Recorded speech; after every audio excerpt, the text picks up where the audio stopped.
The day was Saturday. The event National Cabinet originally scheduled for this week but brought forward due to emergency conditions.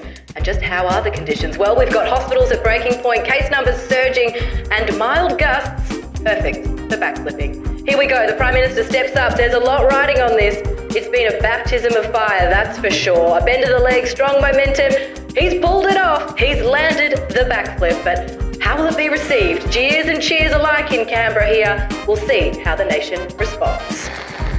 Thank you for humouring me there, Flash drivers. But that manoeuvre, in all seriousness, to reinstate isolation leave payments after stressing they would do no such thing, has been the hottest topic of the week so far, along with the refusal to reinstate mask mandates. And it's got us wondering at Flash Drive, is the honeymoon over for the Albanese government? Obviously, better late than never, but let's hope that they're a little more proactive on some of the measures that may need to be put in place over the coming weeks as we see this really devastating next wave of the pandemic go through. We are going to get into that, plus a bit of chat about the horrifying state of the natural world and the latest with celeb couples, because we love love. But first, humble listeners, usually here's the part of the podcast where I would introduce you to my esteemed colleague J-Law, but he's too busy this week chasing his youth and the tunes at Splendour in the Grass. So it is a huge welcome to news.com.au's Andrew Bucklow instead. Bucky, great to have you. Thank you so much. I can't believe J-Law is at Splendour. I mean, isn't he like 40? Okay, I want to touch on this. Like, we've got so much to discuss, but do you think that you would go to a music festival? Are you still that person these days? Like, did you love them? Do you still love them? What are your thoughts? I don't like them at all because I can't handle not having a hot shower at the end of the night. And I don't even go to gigs very often. I think the last gig I went to was actually an adults-only gig of Peter Coombe, who was my childhood hero. Okay, well, this I love, and I'm glad that we've got you on the podcast here because we already have a united stance on this. I know what you mean about the hot shower because I remember my first Splendour in the Grass festival when I was a teenager, aka the age you should be when you're going to music festivals, and I didn't have a shower for 5 days. That is rank. It is. It is. I look back, I'm getting so many looks from the producers here, just like, oh God, oh God. I had wet wipes, and it was my girlfriends and I with wet wipes. That was the shower. And that's like every morning we'd be like, oh yep, get like our little wet wipes out. And also terrible for the environment, but past discretions. I just can't even imagine that now. And just think of the mud, because I do think that Splendour's happening in Byron, right? So New South Wales, it is non-stop rain here. And listen, I don't want to have a go at Byron people, but they're probably not the most hygienic people in the first place. So imagine what it's smelling like down there. How bad are toilets at the festivals? Aren't they just the most horrific place on earth? They're the worst things. They are the worst things ever. And actually, despite me saying that I hate music festivals, I was at Blues Fest this year at Byron, and I can say that the toilets have not improved, Bucky. Nothing has improved. It's going to be a sludge fest, and half of the crowd there got COVID. Around Easter time. So I'm intrigued to see when will J-Law return to Flash Drive. We're not sure. Sludge Fest was an interesting term to use when discussing toilets. Yeah. Look. We're not gonna forensically deep dive into what I was walking through. I think that would keep me up. That was going to give me lots of nightmares. But Andrew, just before we tackle the biggest issues and the biggest news topics of the week, can you give our Flash drivers, if they're not sure or not familiar with the I've Got News For You podcast at news.com.au, what's your role? What do you do? Yeah, so we do a daily news podcast. It's about 20 minutes every day. It's a deep dive on one topic, and it ranges. It can be hard news, soft news. I mean, tomorrow's or today's episode, in fact, is going to be a dominatrix. It can be celebrities every now and then. We had Miriam Margolyes on the other day, who admitted that she was once farted on by Arnold Schwarzenegger. So it's a real mix of content. God, she has the best stories. I just adore her. I love her so much.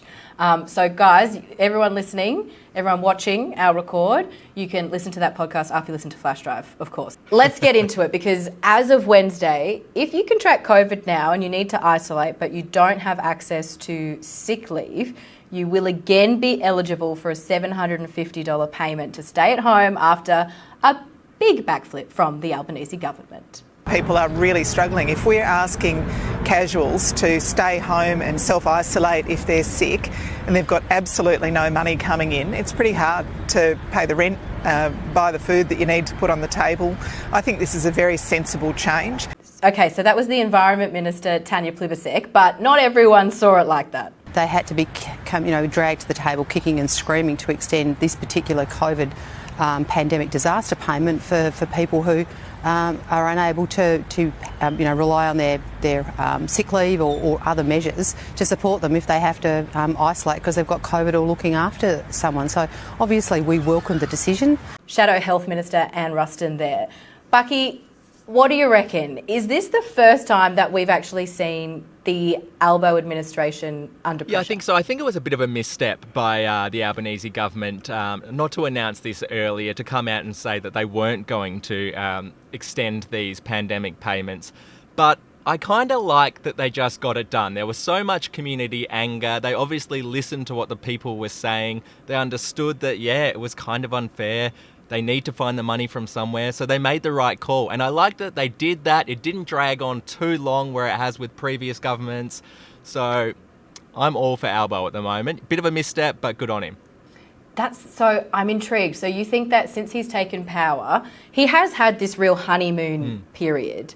So, I mean, he's gone overseas. He was criticised a little bit, but everyone was kind of like, he doesn't need to be criticised. There's nothing to criticise him for there. Do you think that that's fair? You think that he's actually tackled everything that's come his way pretty well? Yeah, I do. And I think he had he inherited quite a mess. I think, the reason he went overseas was to try and fix our reputation around the world. I think he's done that. We've seen him meeting with world leaders who didn't like our last Prime Minister.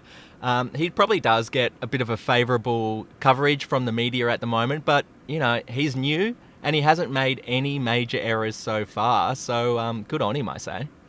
What do you reckon about the government's position when they were like, no, we're not going to reintroduce these because we have trillions of dollars worth of debt and at some stage you just have to stop spending money?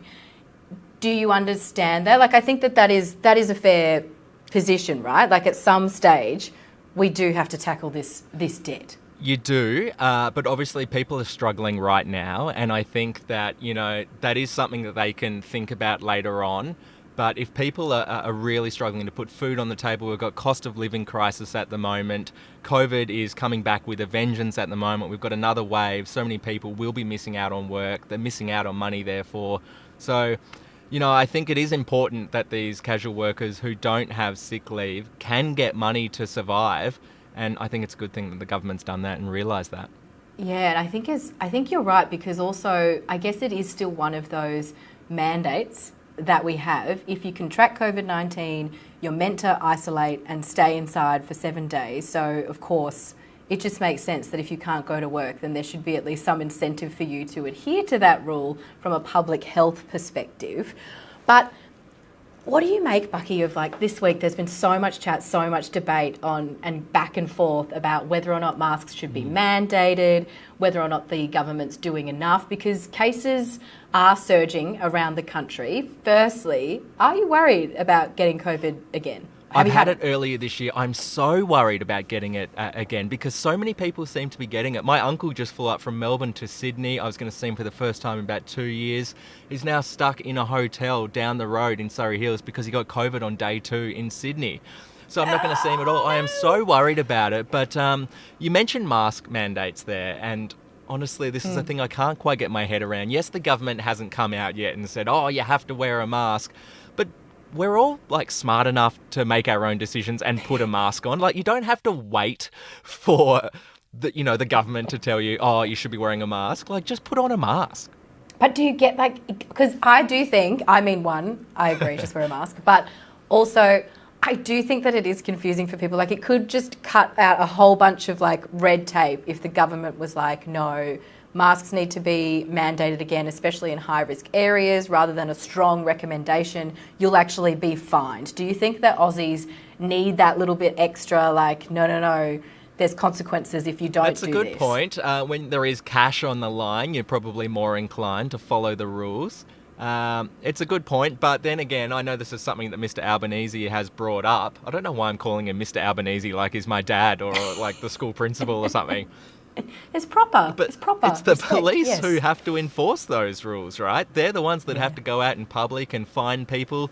That creates anger, tension in the community between the cops and the public. So, you know, I think we can all just grow up and put on a mask without the boss having to tell us to do so. Well, Mr. Albanese, he also has cited one particular area as another reason why he's not mandating anything just yet. Yeah, well, there's two things at play. One is there are mental health considerations that the health officers are bearing in mind as well. The imposition of controls on people's behaviour has an impact on people's health. That's just a reality. And particularly young people, we're seeing an increasing, really problematic increasing in incidents of really severe consequences. Fair? Do you think that's fair, Bucky, that he's concerned about people's mental health and maybe not necessarily about people being impacted mentally from just putting a mask on, but maybe what it could then mean down the track? What does a mask mandate lead to? Does it lead to a lockdown? Is that triggering for people? Yeah, I think some people would definitely be scared by the fact that they're being told they have to wear a mask in public. You know, it does create a little bit of a sense of fear, of unease, especially when you're out there in public, you know, crammed on trams or buses or stuff like that. And it probably would take people back to last year or the year before when we're all confined to our homes, bored out of our brains.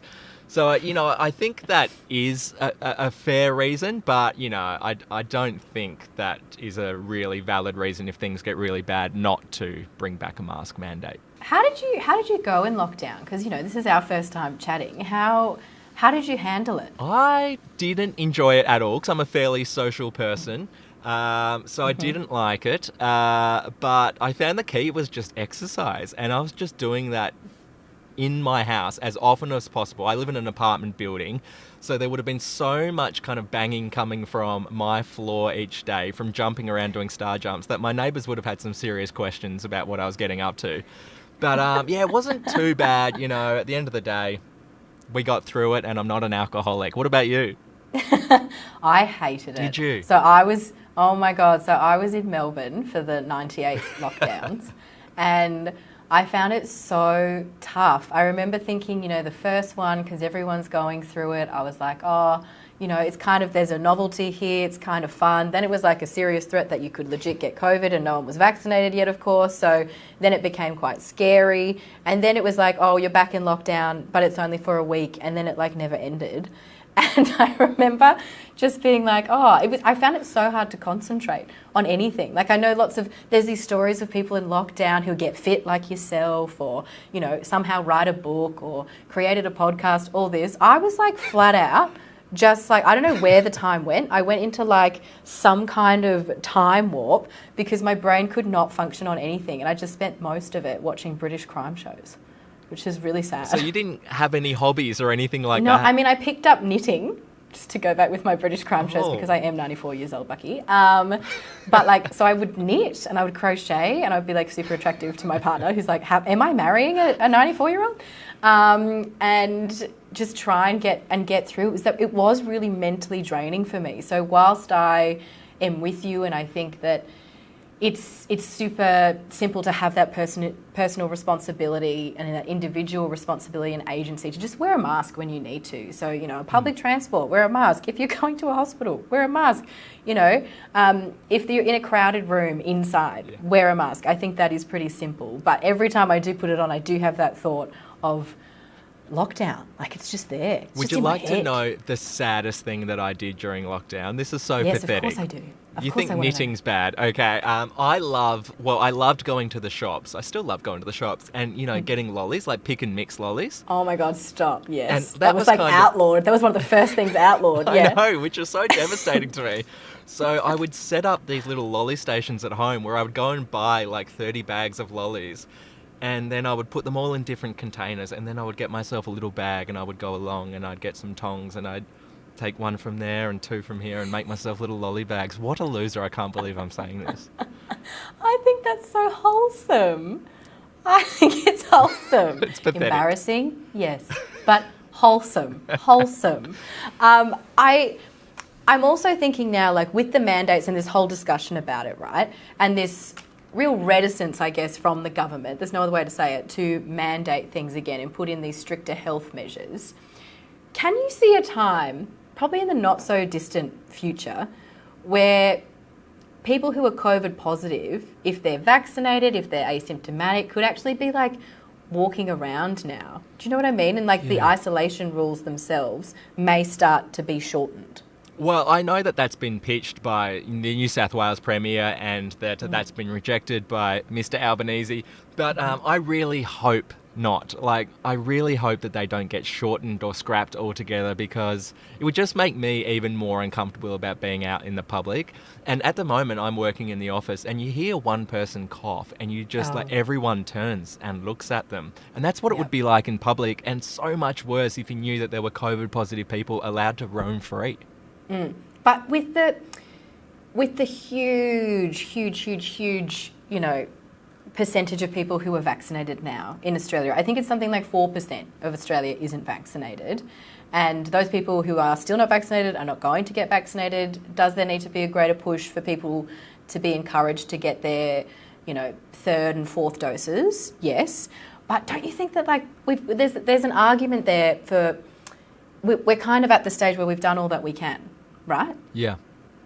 So is that worth then considering? Like, I think in the US now it's like 5 days that you're set to isolate if you have COVID, but then it's like reassess if you don't have any symptoms. In the UK, there's like no isolation rules. It's like, yeah, try and avoid it if you can.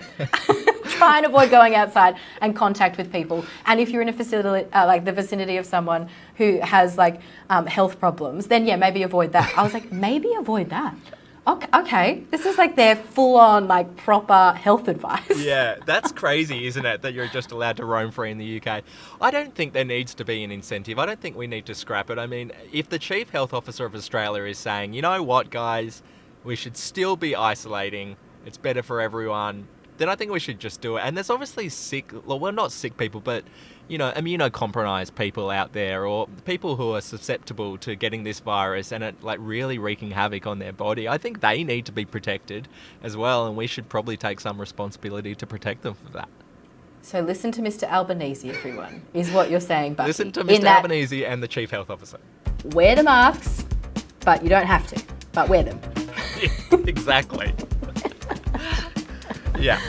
Love hearing us chew the news fat and analyse the biggest and smallest headlines each week. Of course you do. So make sure you follow us on the socials so you don't miss any content. We're on Instagram, Twitter and YouTube. Get on it. Depressing news now, Bucky. I said that with far too much glee in my voice, but look, it is really grim, this next topic, because apparently the world's burning and the environment has almost voted humanity off this island. It's like, no, we're done. This is all in line with a shocking new report that was buried by the Morrison administration, we'll get to that, which has shown that the health of our environment is poor and that it's deteriorated rapidly over the past 5 years due to climate change, habitat loss, invasive species, pollution, mining, the list goes on. Look, it's grim reading, Bucky, but I don't really want to send our listeners into an existential crisis just yet. What was your reaction, first of all, to the report, to this damning new data? Well, you know, everyone used that word that you did, shocking. I think Tanya Plibersek used that word as well, and it was shocking. The one takeaway stat that I had from it, without wanting to scare anyone out there, was that the number of species that are now listed as threatened has risen by 8% in 5 years. That means we have just under 2,000, I think it is, plants or animal species that are now listed as threatened. That's bad. I mean... That's bad. That is real bad, and it is shocking. And I think the least shocking thing about this is something that you alluded to just a second ago, which was that the previous government had this report last year, and they buried it. Yeah. Do you think that the federal election may have played into that, that burying? Yeah, I mean, it's never good, you would think, to basically ask people to vote for you again and then go, by the way, the environment's on the brink of collapse, but we promise we'll fix it. Look, yeah, you're right. We'll get there. We'll get to it. I'm with you. I think that is very, very unsurprising that that happened. But I mean, it doesn't change the fact now that the Albanese government, Labor, and indeed Chris Bowen and Tanya Plibersek have been handed this, what we already knew was a shit sandwich, but now it's just like got extra awful seasoning on top of what is confronting them and how we can possibly look to kind of wind back that damage and that deterioration with this. I don't know how you feel about it, Bucky, but like whenever I think about, if I take the time and I let myself actually focus on climate change and what it means for the world and thinking about what, 10 years looks like, it's a hole that I don't know if I can get out of sometimes. Yeah, I mean, it's grim again, isn't it? I like to think that I will hopefully be dead by the time it gets really bad and I'm not going to have kids. So I'm kind of washing my hands of the whole thing. But if you do think about it, you go into a spiral, don't you, of depression. Yeah, well, yeah, and that's something, is that visible and noticeable, tangible in your social circles? Like, is that something that your friendship group focuses on, your family members? Not really, not at all. We all have that one mate, I think, who is really environmentally friendly, and he yells at you if he ever sees you get a coffee in a takeaway cup, and he's like, why aren't you using your keep cup? We all have that one friend. I've tried to cut him out of my life, but apart from that, none of my friends really talk about it. I think it's just something we all want to ignore because we know it is so bad out there and it's only getting worse. Do you think it's like this overarching enemy, I guess, to humanity? And it's like this ultimate evil villain, but also we get distracted by daily things like there not being any lettuce, there not being any money for people to purchase houses or milk or any kind of electricity or petrol, like the cost of living crisis that we're in, and then every single day inflation rising. Is it just like this, for want of a better word, perfect storm of there's too many issues for us to just focus solely on this? Is it a bit of that? Is there a bit of willingness to put your head in the sand about it because it's I actually can't focus on that because I may break? It also just seems like it's such a big issue and so hard to change. It's so hard to reverse. So it's almost like I can't get my head around how we're doing it. So let's just busy ourselves with the price of lettuce because that is way too big to tackle. And I guess the annoying thing as well is when you sit back and you listen to all these governments talk about, how much all these greener policies will cost and that we can't do it because it will drive up the price of food and all that sort of stuff. Sometimes that's so frustrating because you sit back and you think, well, yeah, but in 20 years, what's the point of us saving a bit of money now if we're all going to be dead anyway, Yeah, totally. And I think that was one thing that came out of the data as well was that, there had been a shift in renewable energy and that can really help. There's proof that it is making a little bit of a difference. It's just that, will it be enough? Will it do it in time? I'm not sure. But when all of these things are happening, how do you stay optimistic about life, about the world, about tomorrow? Well, I'd like to thank a very good friend of mine, Dan Murphy's, for getting me through a lot of it. But I think you can take positives out of the fact that, we saw the government release this report and announce that they are taking change. I think they've committed to protect 30% of Australia's land by 2030.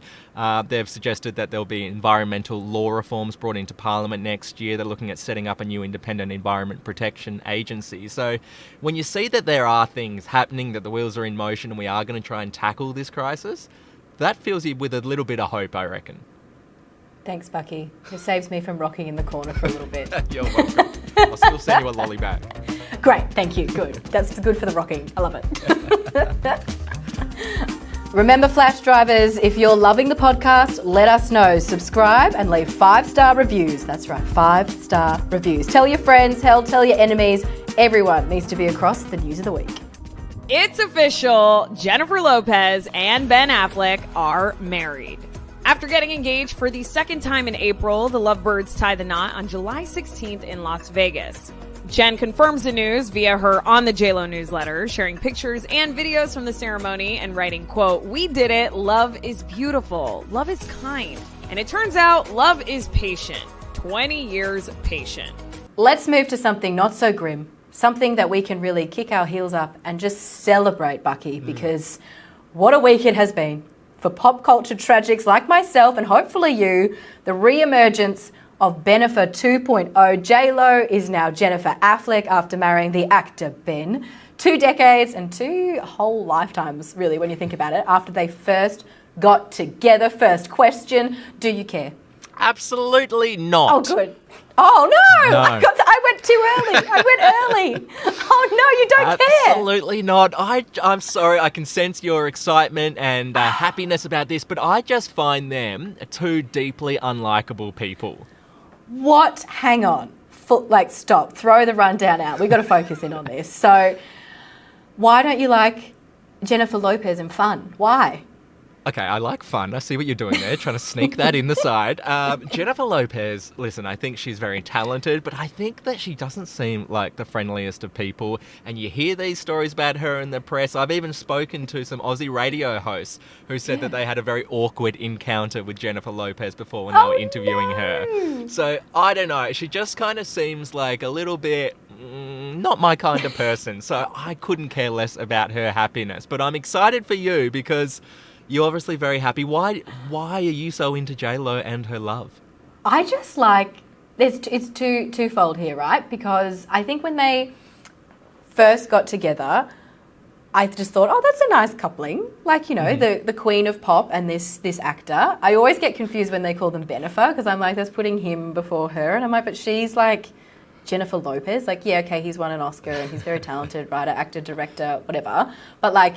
she's Jennifer Lopez. Anyway, but when they broke up, I remember it being like worldwide news because, you know, growing up, it's just like that seems impossible that those 2 perfect people could break up. 2 decades later, they get back together. I just think that's such a nice story, and it's a nice story in a way that, I don't know, could maybe even translate IRL to be with the children, if that's what the kids say these days. Because I don't know about you, but have you got any of those stories where it's like people are in high school together, they separate, you know, they go off, they get married, they've got kids, they divorce, all of this, they reconnect later in life, and then it's like this beautiful love story. Like this to me is like a modern love story. I have never heard of that happening. It certainly hasn't happened with any of my friends. Really? No, none whatsoever, I guess. Oh, maybe you're too young. I feel like I don't know. I'm from the suburbs of Brisbane, and I feel like this is a theme that can happen sometimes. I mean, I guess I'm a member of the gay community, so I guess sometimes, you know, here in Sydney, there might be guys who end up with the same guy that they dated 3 years ago, but just because they've run out of new guys, you know? Yeah, gotcha. They've just been through the list. Yeah. Do you think that Ben and Jennifer will try and do another movie together? God, I hope not. I hope not. That's where my adoration for them just like ends. I hope not. Let's come on now. The last thing I saw J-Lo in, like I can love her and appreciate her talent, but other than Hustlers, that was very good. But then I saw this ad for this other film. I think it was called Marry Me. I don't even know. But it was like with Owen her Wilson. and Owen Wilson. And it was like the premise was literally like, I think he had an accidental sign saying marry me, and she's on stage and she said yes. And then it's like this, I've not seen the film. Flash drivers, don't come for me. If it's amazing, I apologise. But it looked terrible. And I just feel that we just don't need Bennifer getting back in the artistic way. I don't think so. I knew that you wanted to talk about this. So I looked up the reviews for the movie Jiggly. Is that how you say it? Yeah, I've heard some people say like Jiggly. And I'm like, I remember when it came out, everyone in Australia was calling it Jiggly. So if we just, use our Australian twang, Jiggly, yeah. So, yeah, Jiggly came out 2003. That's where they met, I believe. It's rated 6% on Rotten Tomatoes. I had a look at some of the best reviews. Someone wrote, this film isn't just bad, it's jaw-droppingly bad. Another person wrote, the serious problem with Jiggly is the script. And another one said, now we can see why the Jennifer Lopez-Ben Affleck marriage was called off. It was on grounds of unreasonable cruelty to audiences. Well, I hope that person there who posted that has been keeping up with the news cycle because they're just eating their words there. Bucky, why do you hate love? Why do you hate love? There aren't many celebrity couples I can get on board with. I was devastated when Jennifer Aniston and Brad Pitt broke up in 2005. Oh, yeah. I was even upset when, who was it? That Big Brother couple from 2002, Marty and Jess, I believe it was. I was not expecting you to say that. I was like, okay, who is it? Who is it going to be? It could be one of mine. Is it like Rachel McAdams and Ryan Gosling? And you're like, it's this Big Brother couple. Ryan Gosling and Rachel McAdams, they hated each other, didn't they? I know, but then they got together and it was like this beautiful love story. And I remember I was like, but maybe now that I'm older and wiser, I'm like, was it all for publicity? Like there's a cynic in me that's like, because I don't know, they were together for a lot and they had that amazing, like, you remember when there was like MTV award for best kiss and they had that huge like run up at each other. And I don't know why I based so much of my happiness on them when I was growing up, but I did. And then when they broke up, it was like I had got broken up with by Ryan Gosling or Rachel McAdams. And it was just sad. I was like, this is devastating. Were you like Love scribbling isn't in your real. diary, like, dear diary, I'm so upset? So upset about this. The only one that I can think of like on par with them that I was like so sad when they broke up, and I still maybe hold out hope that, oh actually no, I take that back. I was going to say I hold out hope that they get together, but I don't, because I'll explain, was Seth and Summer from the OC, so Adam Brody and Rachel Bilson, and I was like so sad when they broke up too, because I think I grew up with them, their fictional coupling. I grew up with their fictional coupling, but to me I couldn't really quite separate it, and I was like, that doesn't make sense. Obviously Seth and Summer will be together, but now Seth has married Blair Waldorf from Gossip Girl, so I'm like, that's fine. That's okay. It evens out. And she married Hayden Christensen in real life, didn't she? Yes. Rachel Bilson, there we go. Yeah, she did. Who's like a celeb couple now? Like we've talked about the ones that have broken up, and thank you for humouring me with this, because obviously I think I'm showing that we're learning more about me in this segment than you, that I might be a little too obsessed with pop culture. But who's a celeb couple you can get behind now and you hope never breaks up? Ricky Martin and his nephew. No, that was a joke. I'm not sure. That was a joke, obviously. They are not together. That was a joke. I apologise. And that was Andrew Bucklow filling in for J-Law on Flash Drive. That Kidding. was a joke. Okay, who are the celebrity couples that I can get behind? You know, I love that Britney Spears is finally happy and married. Yeah. That's actually really nice. That's a really good one. Yes. Thank you. Yes. I do wish her all of the happiness. Her wedding, though, remember how crazy that was? It was like her ex for like 2 seconds. They were married for like literally hours. Crashed the wedding, the new wedding. Yeah, and then I think he got arrested and he live streamed the whole thing, and then like went to court and tried to deny that he gate crashed the wedding, and everyone's like, but look at the video, mate. You put it on the internet. And like, you got me. It's like, you got me. It's like, oh my God, how did they know? How did they know? Who's your top celebrity couple? So I've got three. Okay. I've got three. So, Bucky, you may not know this about me, but I am a huge Swiftie. So Taylor Swift is like my favourite human on earth, probably. I have a vested interest in her happiness. And so her and Joe Alwyn I love, because also Joe Alwyn has helped write some of my favourite songs of hers. Oh. So them, to me, I just love as a couple. They're precious. I also love Zendaya and Tom Holland. I think the world does. Hot like couple. I would be very sad. Check on me, Bucky. If anything happened to them, check on me, because I love them as well. And then when I was like researching this, because yes, Flash Drivers, I take every segment seriously, I was like looking up like, celeb couples that people love, and there was these two names that I'd forgotten that they were together, and I was like, I thought they'd broken up, but they haven't. Harrison Ford and Callista Flockhart. Oh, Ally McBeal herself.